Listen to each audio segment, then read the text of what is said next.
Jesus said that he is the life.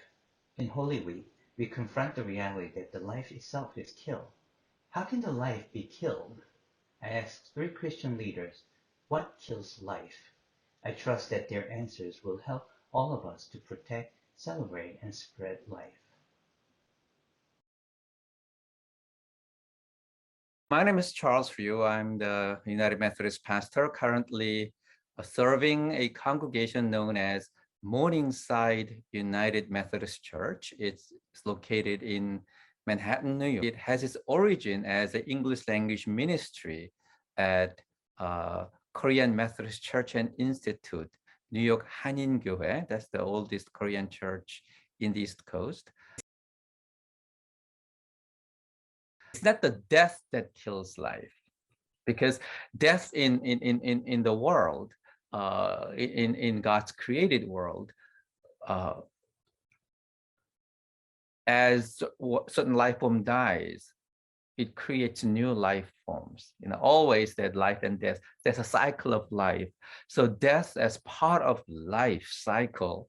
So that's not, I don't think that's what is implied in the question, like kills life. It then means something more like what prevents full celebration and thriving of life as God has created and intended to be. On the emotional level, the prolonged fear of loss of life, how unnecessary that might be from those who may be highly enlightened, I'm not that, but at least the fear of loss of life as you experience and understand it, that fear actually creates certain, I don't know, suffocation, gag order. And once you have that fear of cessation of your life, people who can manipulate that fear can really, really control you. In other words, if there's a social force that plays on fear, and that becomes a prevalent, whether it is in a family, in an interpersonal relationship, in society, or even in a whole global connections, it will kill life. In other words, it will inevitably curtail or prevent or oppress any life force that wants to come up, celebrate, thrive. When I think of life of Jesus, what are some forces that in the name of religion that have killed life? I could see things like, for lack of a better word, any Pharisaic religious spirituality. I'm not talking about it's historical descendant like rabbinic Judaism. No, in the way Pharisees were at least recorded and portrayed at the time of Jesus. They're rule-based, righteousness-based, and the fear of transgressing the rule. If that becomes the dominant force of your religious life, in the name of religion, in the name of God, we are destroying life. We're killing life. And a K-drama, Hellbound, actually plays on it so very well. This group, they are really preying on people's fear of eternal condemnation, right? And end up creating the society with incredible fears, right? And real life possibilities all destroyed, right? People live in the fear, and it allows a certain group of people to unleash their destructive energy to really kill and have a special powers, right? I mean, National Socialism, same thing. Extreme financialized neoliberal capitalism, which is now, creates enormous fear for the vast majority of the people, just for basic survivals, and it kills life possibility. And church, who's so Western church is so dependent upon that capitalistic survival as an institution, this fear of losing our church institution nowadays is really killing the life celebration that you and I are called as disciples of Jesus Christ. In the church, there are always certain small faction that has been able to control the church. And you are appointed anew, and you want to provide access to the decision-making process to everybody.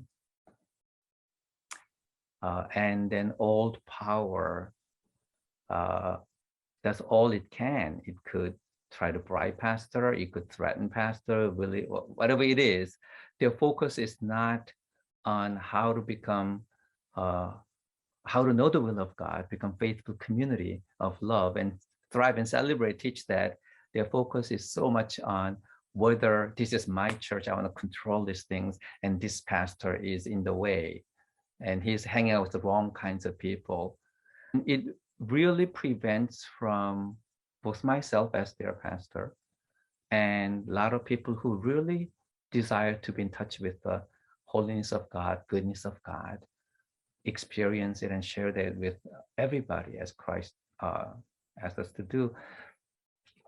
It becomes a long, prolonged battle, you know. How sometimes we at the end become healthier congregation, sometimes it's not. I mean, I remember one congregation, we just have to close a church down, a very painful process. So in that sense, that life possibility is killed.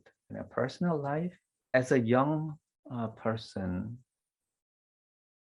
where you still don't have all the confidence, there's always fear of failure, fear of not being good enough, fear of what if everybody knows that I'm a fake? All those things, and not meeting the expectations of others. People are important to me, and even internalized expectation. You know, those things create unnecessary suffering, pain, doubts, and has prevented me from really knowing who I am, what God has given me, and what my possibilities and limitations are, and celebrate it. Like Romans chapter 7, Paul goes, "Wretch that I am," right? I do, you know, I want to do good, but I do something else than I've intended, etc., etc. Yet he goes, "But thanks be to God, the grace of God that comes in," right? The things that made sense to me when I was a young adult was actually Paul Tillich's sermon, the famous one from Shaking Up Foundation, the "You Are Accepted," that sermon, right? He makes a little turn, accept the fact you are accepted. I remember when I was like junior or senior in college, it dawned on me that no matter what, how well I do, there'll always be people who will not accept me, who will always critique me, who will be against me. And there are a small number of people, no matter how bad I become, they'll always love me and support me, right? Even though I turn out to be the worst human being in the whole world, they'll still love me, right? When that awareness came, somehow it liberated me. It is a gradual process of self-acceptance, not because I'm so good and all that, but because I begin to trust God's grace in Jesus Christ, who has redeemed me. With God's help, with lots of prayer, continue to create an environment where they experience that freedom of life, the grace of God.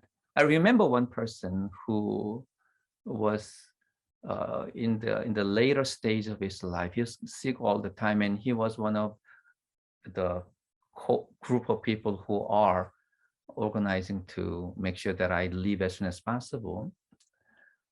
He was sick, so I wanted to make sure that I don't know that he's in hospital, but I did hear. So I go to hospital, walk in, and he goes, "Pastor Charles, you know I don't like you." So I know. but I'm still your pastor. You can't stop me from loving you as your pastor. And I get amazed, like, that's not me. I don't have the capacity to be that generous because that's not me. I know that. But somehow, as God called me to be a pastor, when needed, there seems to be spiritual empowerment enabling so that I could function as a pastor that God needed me for that person at the time. It is interesting when they see me taking care of their friends, their colleagues, expecting that I would not be good to them as pastor, and notice that I'm still very good. That experience is, in my experience, what changed them slowly. So maybe over time, we could really get to what the real issues are. It's not the person who controls what, but can we, in God's grace, be graceful to each other? In that context, life can thrive. Choose life. Choose life. They have a path. One leads to, curse and condemnation. The other one choose blessing. Therefore, choose life. Right? And life, love, I don't know the difference between the two anymore. It just merged from one to the other.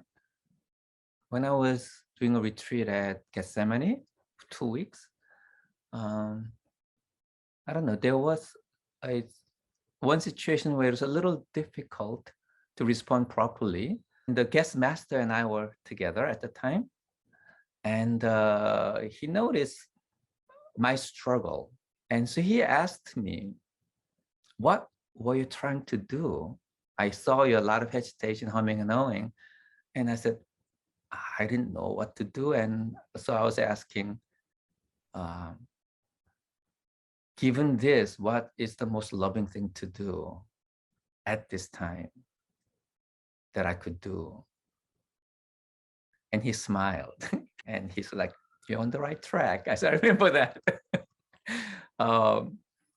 So yeah, choosing life. And that means we have to be touched by life. Life is something that cannot be explained or argued for or against. Only those who, think about it, like same with love. You don't love by arguing logically, oh, therefore I love. You've been loved. You're touched by love. That's how you learn love, how you learn what love is. When you meet somebody who is so alive and free, that's when you begin to see the possibility of it, and it resonates within you and say, yes, I want to choose that life, right? And my job is to share that life and love. My question is, we as children of God, how do we choose life now in spite of all these things with superstructure in my personal situation that prevents us from celebrating? How do we celebrate life more? How do we laugh with Jesus? How do we dance with him rather than trying to be so righteous according to religious and moralistic norms? Perhaps that allows us to see other not as enemy, not as demonized target to be destroyed, right? That's what we are taught. But begin to see dancing God in the other person as well.